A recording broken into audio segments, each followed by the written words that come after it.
താങ്കൾ ഈ ബ്ലഡ് ബാങ്കിലോട്ട് കടന്നു വന്നപ്പോൾ കവാടത്തിൽ വച്ചിരിക്കുന്ന ആ ലേബൽ ശ്രദ്ധിച്ചിട്ടുണ്ടായിരിക്കും.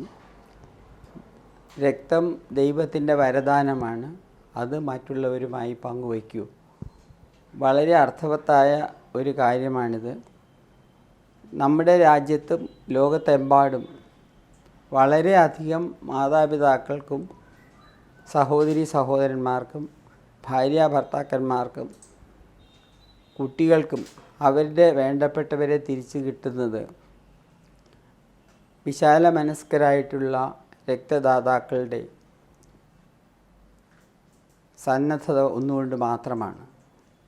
ഏറ്റവും ദയനീയമായ മറ്റൊരു കാര്യം, ഈ ജീവൻ തിരിച്ചു കിട്ടുന്നതിനേക്കാളേറെ വളരെ അധികം പേരുടെ രക്തം കിട്ടാത്തത് കൊണ്ട് പൊലിയുന്ന ജീവൻ ഈ ലോകത്തുണ്ട്, നമ്മുടെ രാജ്യത്തുണ്ട് എന്നുള്ളതാണ്.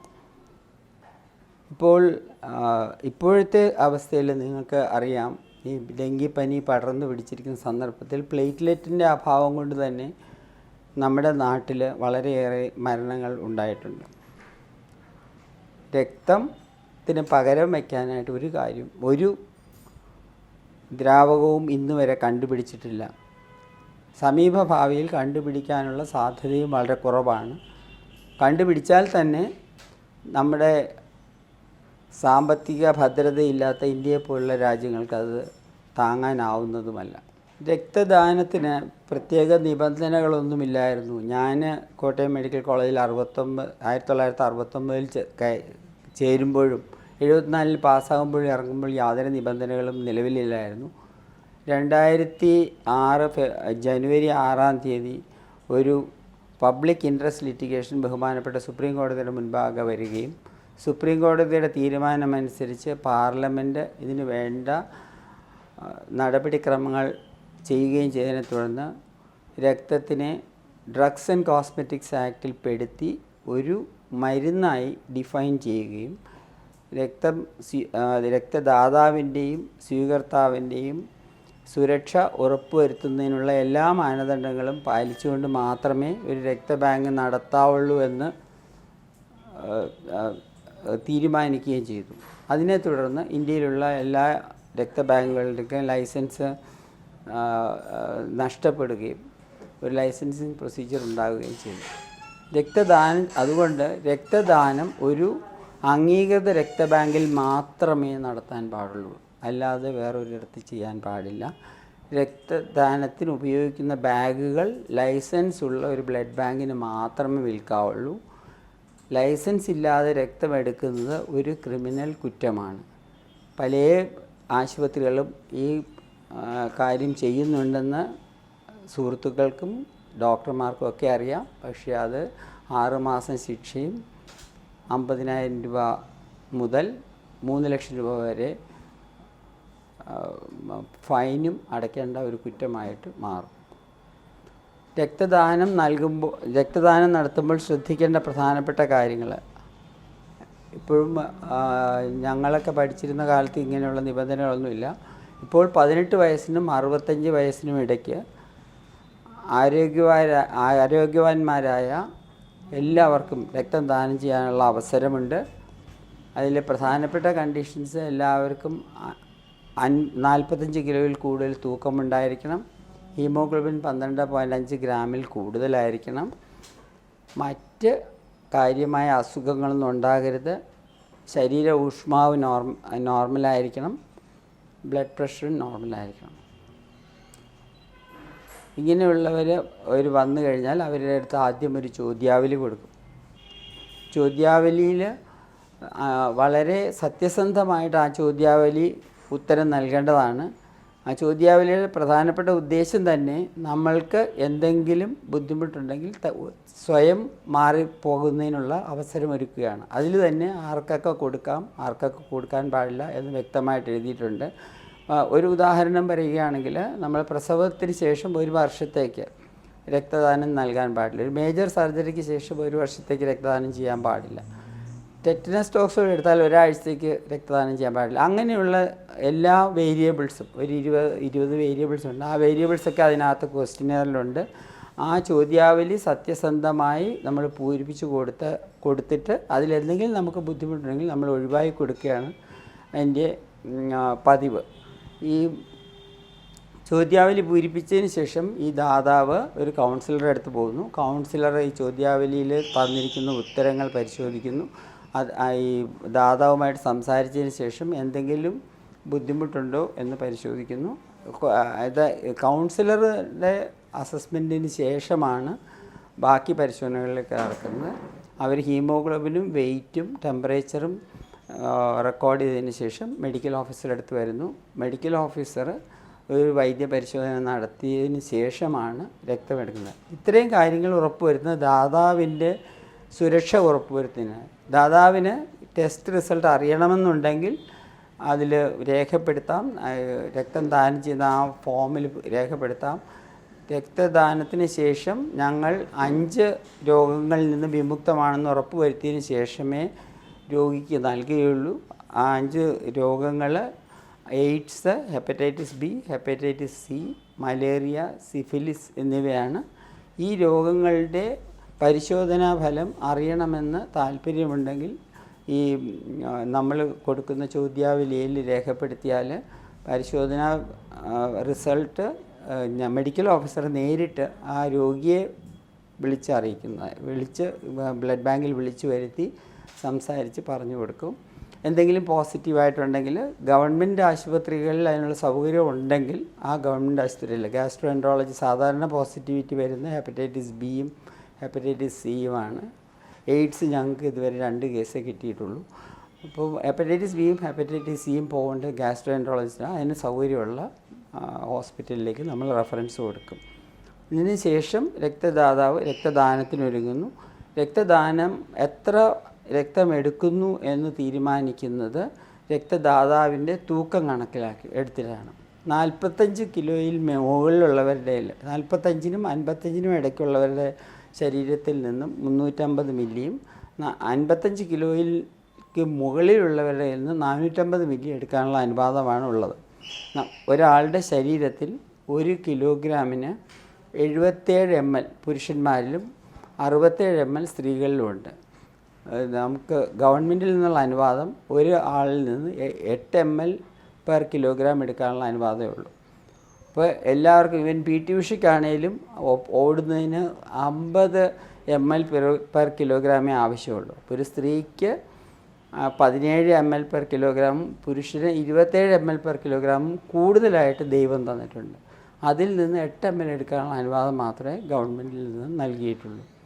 അപ്പോൾ ഇതിന് മെഡിക്കൽ പരിശോധനയ്ക്ക് ശേഷം ദാതാവ് രക്തദാനത്തിന് പോകുന്നു. രക്തദാനത്തിന് പ്രധാനമായിട്ടും ആൾക്കാർക്കുള്ള ഭയം സൂചിയോടുള്ള പേടിയാണ്. ഒന്നത്. രണ്ടാമത് എന്തെങ്കിലും ഈ സൂചിയിൽ നിന്ന് നമുക്ക് എന്തെങ്കിലും ഒരു ഇൻഫെക്ഷൻ വരുമോ എന്നുള്ളൊരു പേടിയുണ്ട്. ഇതിന് ഇപ്പോൾ ഉപയോഗിക്കുന്ന കംപ്ലീറ്റ് സെറ്റും ഡിസ്പോസിബിൾ സെറ്റാണ്. ഗാമ റേ സ്റ്റെറിലൈസ്ഡ് ആയിട്ടുള്ള ബാഗാണ് ഉപയോഗിക്കുന്നത്. ബാഗും നീഡിലുമാണ്. അതുകൊണ്ട് ഒരിക്കലും ഒരു ഇൻഫെക്ഷൻ വരുന്ന പ്രശ്നം ഉദിക്കുന്നില്ല. ഒരു സിംഗിൾ ഡൊണേഷനേ ഉപയോഗിക്കുന്നുള്ളൂ. ആകെ രക്തദാനത്തിന് വേണ്ടി വരുന്ന സമയം 5 മിനിറ്റേ ഉള്ളൂ. നമ്മൾ ഈ രക്തം കട്ട പിടിക്കാതിരിക്കാനുള്ള ഘടകങ്ങൾ ആൻറ്റി കോയാഗുലൻ്റ് എന്ന് പറയും. സിട്രേറ്റ് ഫോസ്ഫേറ്റ് ഡെക്സ്ട്രോസ് അഡിനീൻ എന്ന കോമ്പൗണ്ടാണ്. അതുമായിട്ട് യൂണിഫോമായിട്ട് മിക്സ് ചെയ്യാനുള്ള സംവിധാനം ഉണ്ട്. അതിൽ മിക്സ് ചെയ്തതിന് ശേഷം 5 മിനിറ്റ് കൊണ്ട് തന്നെ രക്തദാനം പൂർത്തിയാകും. രക്തദാനം പൂർത്തിയായി കഴിഞ്ഞാൽ ദാതാവിന് എന്തെങ്കിലും ക്ഷീണമുണ്ടോ ഇല്ലയോ എന്ന് ഉറപ്പുവരുത്തിയതിന് ശേഷം ഇല്ല എന്നുണ്ടെങ്കിൽ അദ്ദേഹത്തിനെ എഴുന്നേൽപ്പിച്ച് ഡോണർ റെസ്റ്റിംഗ് റൂമിൽ ഇവർക്ക് റെസ്റ്റ് ചെയ്യാനുള്ള മുറിയിൽ നമ്മൾ ഒരു 10 മിനിറ്റ് വാച്ച് ചെയ്തതിന് ശേഷമാണ് വിടുന്നത്. 10 മിനിറ്റിനുള്ളിൽ ഇദ്ദേഹത്തിന് മൈനർ റിഫ്രഷ്മെൻറ്റ് എന്തെങ്കിലും ബിസ്ക്കറ്റോ അല്ലെങ്കിൽ എന്തെങ്കിലും ചെറുകടിയും ഒരു 200 ml ഫ്ലൂയിഡും കൊടുക്കും. ഇവിടെ കൊടുക്കുന്ന ഫ്രൂട്ട് ജ്യൂസാണ് സാധാരണ നമ്മൾ അല്ലെങ്കിൽ കാപ്പിയോ എന്താണെന്ന് വെച്ചാൽ ഓരോരുത്തർ ഓരോ ഇതാണ്. ഇവിടെ കുക്കിയും ബിസ്ക്കറ്റുമാണ് കൊടുക്കുന്നത്. ഈ രക്തം ശേഖരിച്ചതിന് ശേഷം ഞാൻ നേരത്തെ പറഞ്ഞു 350 ml 450 ml ഒരു യൂണിറ്റ് രക്തത്തിൽ നിന്ന് നമുക്ക് 4 ഘടകങ്ങൾ ഉണ്ടാക്കാൻ സാധിക്കും. എത്ര ഘടകങ്ങൾ വേണോ അത്രയും സാറ്റലൈറ്റ് ബാഗുള്ള ഇതിൽ നിന്നാണ് നമ്മൾ ഘടകങ്ങൾ സാറ്റലൈറ്റ് ബാഗ്സ് വെച്ചാണ് നമ്മൾ എടുക്കുന്നത്. ഈ ഘടകങ്ങൾ ഒന്ന് റെഡ് സെൽ കോൺസെൻട്രേറ്റ്, അത് ചുവന്ന രക്താണുക്കളുടെ മാത്രമുള്ളത്. പിന്നെ പ്ലാസ്മ, ഇതിലെ ലിക്വിഡായിട്ടുള്ള ഭാഗം രക്തത്തിലെ പ്ലേറ്റ്ലെറ്റ്സ് നമുക്ക് രക്തം കട്ട പിടിക്കുന്നതിന് അത്യാവശ്യമുള്ള ഒരു ഘടകമാണ് പ്ലേറ്റ്ലെറ്റ്സ്. 4-മത്തേത് ക്രയോ പ്രിസിപ്പിറ്റേറ്റ് എന്നുള്ള ഘടകമാണ്. ആ ഘടകം ഈ ആശുപത്രിയിൽ പ്രാധാന്യം അർഹിക്കുന്നു. ബിക്കോസ് ഇവിടെ ഒരു കേരളത്തിലെ ഏക ഹീമോഫീലിയ ട്രീറ്റ്മെൻറ്റ് സെൻറ്റർ പ്രവർത്തിക്കുന്നത് ഇവിടെയാണ്. അതുകൊണ്ട് തന്നെ ക്രയോ പ്രിസിപ്പിറ്റേറ്റും നമ്മളുടെ ഇവിടെ ധാരാളം ഉണ്ടാക്കുന്നുണ്ട്. ഇങ്ങനെ ഒരു രക്തം ദാനം ചെയ്യുന്നത് വഴി നിങ്ങൾ രക്ഷിക്കുന്നത് 4 ജീവിതമാണ്. Red cell concentrate severe bleeding ഉള്ള സന്ദർഭങ്ങളിൽ, ലൈക്ക് ഒരു റോഡ് ട്രാഫിക് ആക്സിഡൻറ്റ് വന്നു, അല്ലെങ്കിൽ പ്രസവത്തിന് ശേഷം അമിത രക്തസ്രാവം വന്നു, അല്ലെങ്കിൽ മേജർ സർജറി വന്നു. ഇപ്പോൾ ഇങ്ങനെയുള്ള എല്ലാ സന്ദർഭങ്ങളിലും വളരെയധികം രക്തം വേണ്ട സർജറി തൊട്ട് വളരെ രക്തം വേണ്ടാത്ത സർജറി വരെയുണ്ട്. ഒരു ലിവർ ട്രാൻസ്പ്ലാന്റ് ആണെങ്കിൽ 40 യൂണിറ്റ് വരെ ബ്ലഡ് വേണ്ടി വരും. നമ്മളുടെ ഈ ബ്ലഡ് ബാങ്കിൽ തന്നെ അമിത രക്തസ്രാവത്തെക്കുറിച്ച് തുടർന്ന് ഒരു പേഷ്യൻറ്റിന് 26 യൂണിറ്റ് ബ്ലഡ് കൊടുത്ത് പ്രസവത്തെ തുടർന്നുള്ള രക്തസ്രാവത്തിന് 26 യൂണിറ്റ് രക്തം നൽകി രക്ഷിക്കാൻ സാധിച്ചു എന്നുള്ളൊരു വലിയൊരു ഭാഗ്യമായിട്ട് വിചാരിക്കുകയാണ്. അങ്ങനെ നമുക്ക് ഒരുപാട് പേർക്ക് ഈ സന്നദ്ധ രക്തദാനം കൊണ്ട് മാത്രം സാധിക്കുന്ന കാര്യമാണിത്. നമ്മളിങ്ങനെ ഒരു SOS കൊടുത്തു കഴിഞ്ഞാൽ ധാരാളം സംഘടനകളും ആൾക്കാരും ഇതിന് മുന്നോട്ട് വരുന്നുണ്ട്. ഈ ദാനം ചെയ്ത രക്തം പിന്നീട് ഞങ്ങൾ ആദ്യം ചെയ്യുന്നത് 4 ഘടകങ്ങളായിട്ട് വേർതിരിക്കുകയാണ്. അതിന് ശേഷമേ ഉള്ളൂ എന്തെങ്കിലും ടെസ്റ്റ് ചെയ്യുള്ളൂ. കാരണം ഈ 6 മണിക്കൂറിനകം ഇത് ഘടകങ്ങളായിട്ട് വേർതിരിച്ചില്ലെങ്കിൽ ഘടകങ്ങളുടെ ഗുണനിലവാരം ഉറപ്പുവരുത്തുവാൻ സാധ്യമല്ല. അതുകൊണ്ട് ആദ്യം ചെയ്യുന്നത് ഘടകങ്ങളായിട്ട് വേർതിരിക്കുക. അതിനുശേഷം നമ്മൾ നേരത്തെ ഞാൻ പറഞ്ഞു 5 രോഗങ്ങളിൽ നിന്ന് വിമുക്തമാണെന്ന് ഉറപ്പുവരുത്താനുള്ള ടെസ്റ്റുകൾ ചെയ്യുന്നു. അതുപോലെ തന്നെ ഗ്രൂപ്പ് ചെയ്തും സബ് ഗ്രൂപ്പ് ചെയ്തും അതും മാറ്റിവെക്കുന്നു. ഇതിൽ നിന്ന് വേർപെടുത്തുന്ന ഘടകങ്ങൾ 4 ഘടകങ്ങളും 4 ടൈപ്പ് സ്റ്റോറേജാണ് വേണ്ടത്. ചുവന്ന രക്താണുക്കൾക്ക് 2 മുതൽ 6 ഡിഗ്രി വരെ 35 ദിവസം മുതൽ 42 ദിവസം വരെ നമുക്ക് സൂക്ഷിക്കാൻ സാധിക്കുന്നു. പ്ലാസ്മ നമ്മൾ സെപ്പറേറ്റ് ചെയ്ത് ഉടനെ തന്നെ -86 ഡിഗ്രി സെൻറ്റിഗ്രേഡിൽ ഫ്രീസ് ചെയ്തതിന് ശേഷം -40 ഡിഗ്രിയിൽ 1 വർഷം വരെ സൂക്ഷിക്കാൻ സാധിക്കുന്നു. പ്ലേറ്റ്ലെറ്റ്സ് 5 ദിവസമേ അതിന് ഷെൽഫ് ലൈഫ് ഉള്ളൂ. അത് 20 മുതൽ 24 ഡിഗ്രി വരെ ഉള്ള ഊഷ്മാവിൽ മിനിറ്റിൽ 60 പ്രാവശ്യം ഓസിലേറ്റ് ചെയ്യുന്ന ഒരു ഷേക്കറിൽ വെച്ച് ഇൻക്യുബേറ്റർ അജിറ്റേറ്ററിൽ വെച്ചിട്ടാണ് സൂക്ഷിക്കുന്ന പ്ലേറ്റ്ലെറ്റ്സ്. അപ്പോൾ പ്ലേറ്റ്ലെറ്റ്സിന് ആകെ 5 ദിവസമേ ഷെൽഫ് ലൈഫ് ഉള്ളൂ. അതുകൊണ്ട് തന്നെ മാക്സിമം പെട്ടെന്ന് ഉപയോഗിക്കേണ്ടി വരും. പിന്നെ ക്രയോ പ്രിസിപ്പിറ്റേറ്റ് നമ്മൾ ആവശ്യമനുസരിച്ച് ഈ നേരത്തെ ഉണ്ടാക്കിയ പ്ലാസ്മയിൽ നിന്ന് സെപ്പറേറ്റ് ചെയ്തെടുക്കുന്നതാണ് ക്രയോ പ്രിസിപ്പിറ്റേറ്റ്. ഇതാണ് ഇതിൽ നമ്മൾ എന്തിനൊക്കെയാണ് ഉപയോഗിക്കുന്നതെന്ന് വെച്ചാൽ റെഡ് സെൽ കോൺസെൻട്രേറ്റ് സാധാരണ ബ്ലീഡിങ്ങിന് എല്ലാത്തിനും ഉപയോഗിക്കും. ഫ്രഷ് ഫ്രോസൺ പ്ലാസ്മ നമ്മൾ ഉപയോഗിക്കുന്ന കൊയാഗുലേഷൻ ഡിസോർഡേഴ്സാണ്. കൊയാഗുലേഷൻ മീൻസ് രക്തം കട്ട പിടിക്കാതിരിക്കുന്ന സന്ദർഭങ്ങളിൽ നമ്മൾ ഫ്രഷ് ഫ്രോസൺ പ്ലാസ്മ ഉപയോഗിക്കും. പ്ലേറ്റ്ലെറ്റ്സ് ഉപയോഗിക്കുന്നത് ഈ ക്യാൻസറും മറ്റ് രോഗങ്ങളും വരുമ്പോൾ, പിന്നെ പല ഇൻഫെക്റ്റീവ് ഫീവേഴ്സ്, ഇപ്പോൾ തന്നെ നമുക്കറിയാം എലിപ്പനി, ഡെങ്കിപ്പനി മുതലായ